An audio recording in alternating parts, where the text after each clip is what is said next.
இன்றைக்கி பிக் போதி அகாடமியும் GRG modern ஸ்காலர்ஸும் சேர்ந்து இந்த காம்படிஷனை இங்கே நடத்தியிருக்காங்க. கிட்டத்தட்ட 350 ஸ்டூடெண்ட்ஸ் இங்கே பார்ட்டிசிபேட் பண்ணியிருக்காங்க. ஸோ மெயினாக இந்த மாதிரி காம்படிஷன்ஸ் எல்லாம் ஸ்டூடெண்ட்ஸை வந்து இந்த ஸ்டெம் எஜுகேஷன் அப்படிங்கிற பேஸில் தான் இந்த காம்படிஷன்ஸ் நடந்துகிட்ருக்கு.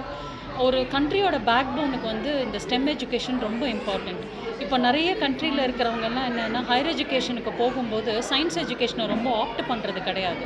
ஆனால் இந்த சயின்ஸ் படிக்கலை, சயின்ஸ், டெக்னாலஜி, என்ஜினியரிங், மேத்தமேட்டிக்ஸ் இது படிக்கலை அப்படின்னா ஃப்யூச்சரில் நம்ம கண்ட்ரியோட எந்த டெவலப்மெண்ட்டுக்குமே நம்மளால் பண்ண முடியாது.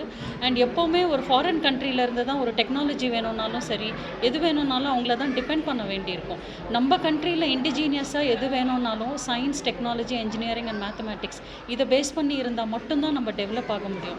ஸோ இந்த மாதிரி காம்படிஷன்ஸ் எல்லாம் ஸ்டூடெண்ட்ஸ்க்கு ஒரு நல்ல பிளாட்ஃபார்மை கொடுக்கும். இன்னோவேட்டிவாக எப்படி திங்க் பண்ணுறது, கிரிட்டிக்கல் திங்கிங்கை எப்படி என்ஹான்ஸ் பண்ணுறது, ப்ராப்ளம் சால்விங் ஸ்கில்ஸை இன்னும் எப்படி என்ஹான்ஸ் பண்ணிக்கலாம், ரியல் லைஃப் டைம் ப்ராப்ளம்ஸ், ஒரு வேர்ல்டில் ரியல் லைஃப் ப்ராப்ளம்ஸ் இருந்ததுன்னா அதை எப்படி நம்ம சால்வ் பண்ணலாம் அப்படிங்கிற ஸ்கில்லெல்லாம் இந்த மாதிரி காம்படிஷன்ஸ் டெவலப் பண்ணி கொடுக்கும். ஸோ இந்த மாதிரி ஒரு அகாடமி இந்த காம்படிஷன்ஸை நடத்துகிறதும், இந்த ஸ்கூல் இதுக்கு சேர்ந்து இதுக்கு நடத்துகிறதும் குழந்தைங்களுக்கெல்லாம் வந்து இந்த ஸ்டெம் எஜுகேஷனை இன்னும் நல்லா என்ஹான்ஸ் பண்ணணும்னு நினைக்கிறேன். தேங்க்யூ. ஹாரதி, நான் கிருஷ்ணமர் காலேஜ்லேருந்து பேசுகிறேன்.